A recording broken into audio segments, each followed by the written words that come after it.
Let's talk about the world's biggest economy, because it affects just about everyone.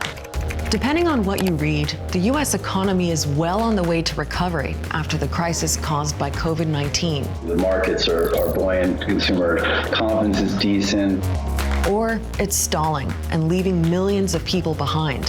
Food insecurity, homelessness, and it's not going to be repaired anytime soon.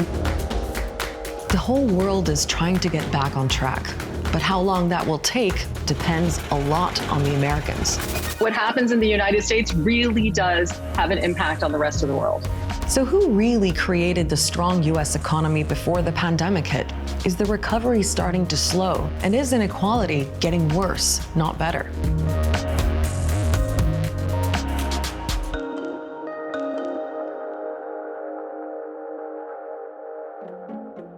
By some measures, China these days is considered the biggest economy in the world. But when you look at the value of all of its goods and services, the United States is still number one. So what is the American economy? It's Silicon Valley, Hollywood, oil, manufacturing, finance. It's pretty mixed. The US is also the most important export destination for a fifth of all countries. That's because Americans consume a lot. So much that they're the engine of the US economy. The main driver is consumer spending. It accounts for roughly 2/3 of US economic growth. That's literally consumers putting their hands in their pockets, going out and buying things. And it all ripples throughout the fabric of the global economy. So when our consumers are doing well in this country, that actually means that businesses and employees and consumers in other parts of the world do better as well. Another reason the US economy matters to all of us is that the US dollar is the undisputed king of currencies. Most global transactions and trading in things like oil and gold are done in US dollars. It wasn't always that way. Countries used to settle international transactions in gold. But after World War II, countries needed more flexibility to rebuild their economies and chose to peg their currencies to the dollar. That's because the US had the most gold at the time. A strong dollar can be good or bad, depending on who you are. Japan needs the dollar to be stronger against the yen, so American consumers can afford more Japanese products. But a country like Turkey would rather a weaker US currency because banks and businesses there hold a lot of debt in dollars. In other countries, a strong dollar can fuel inflation. In Argentina, that pushes up prices for basic things like food. And in the US, a strong greenback makes imported goods cheaper, but it can harm US manufacturers by making their goods more expensive abroad. Overall, though, the dollar is largely seen as a safe currency. During the pandemic, it actually rose. It's the worst economic crisis in the last 70 years. And there's one safe haven everyone is banking on, and it's not gold, it's the dollar. Lately, the US dollar has gone up and down.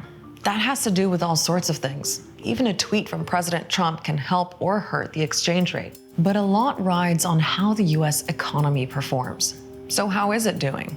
Economies are measured using GDP, which is the total value of goods and services produced in that country over a period of time.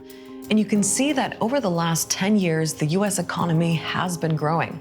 Last year, GDP rose by just over 2%, but it took a while to get there.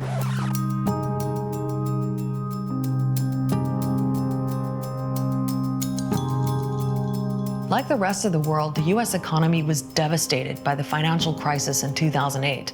President George W. Bush started the cleanup, shoring up banks and rescuing US companies. The Federal Reserve also played a massive role, buying bonds and keeping interest rates low. And all that continued under President Barack Obama. Congress spent hundreds of billions of dollars on things like Social Security and tax relief. By 2009, the US had started its longest economic expansion on record. Then President Donald Trump stepped in. From the instant I took office, I moved rapidly to revive the US economy. The economy did keep growing, but the 4 to 6% boost he promised, well, that didn't happen.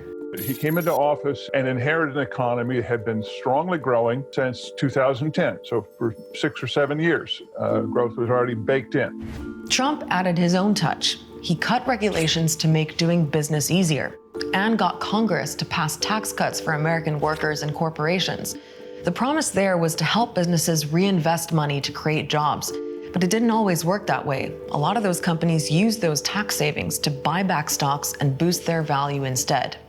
Then there's Trump's trade policy of putting America first.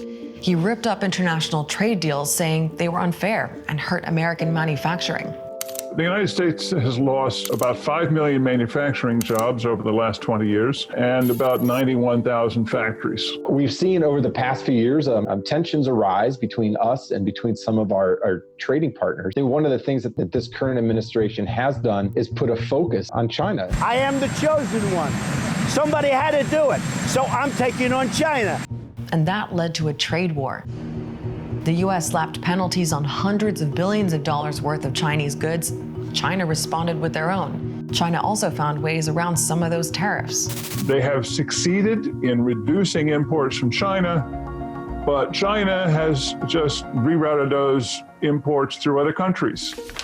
The main thing about Trump's tenure was that the American public started to feel a whole lot better about the economy, and that had an important effect. When consumers feel confident about their financial prospects, they're more likely to spend. They're more likely to go out and buy things on credit. So the economy was in good shape, and the US jobs market was on fire.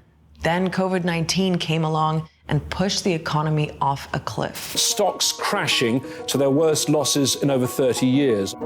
The US economy slid 5% in the first quarter when it officially fell into recession. Then in the second quarter, it nosedived at a record annual rate of more than 30%. We went from some of the lowest unemployment rates in our nation's history to levels that have not been seen in most of our lifetime, certainly not in my lifetime. The pandemic still isn't over, but the focus now is on the economic recovery. In the third quarter of 2020, the economy bounced back, a record 33%. The Federal Reserve helped by unleashing a range of measures to keep credit flowing to businesses and households, like cutting interest rates to make borrowing cheaper.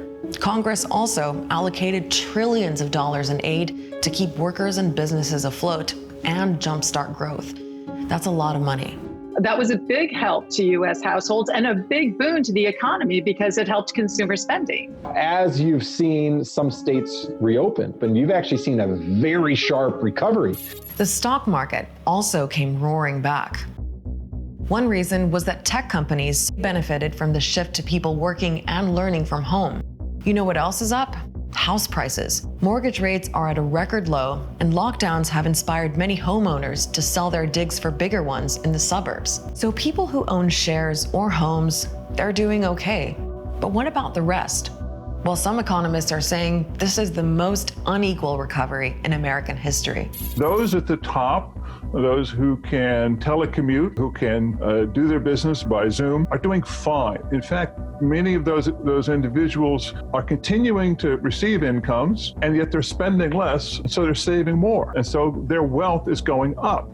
Contrast that to somebody who cannot work remotely. They're not doing well right now. There's a survey out that showed that 1 in 3 renters did not pay their rent on time in the first week of September. We also see very, very sharp racial disparities as well. We also know that economic recovery is starting to slow down. COVID-19 is still spreading. Some of that financial help we talked about has expired, and Republicans and Democrats in Congress can't agree on the next aid package. Federal Reserve Chairman Jerome Powell warned that without more aid coming from the federal government, the U.S. economic recovery is in jeopardy. The outlook for the economy is extraordinarily uncertain. There are still roughly 11 million people still out of work due to the pandemic. You don't want to see the recovery going off the rails in the world's largest economy.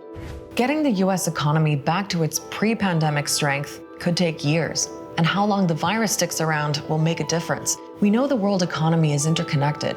It's like an ecosystem. And on that basis, the U.S. needs to do well for all of us to turn the corner. If If you want to get a better understanding of the stories in the news, you can find all of our episodes on YouTube. Just look for Start Here.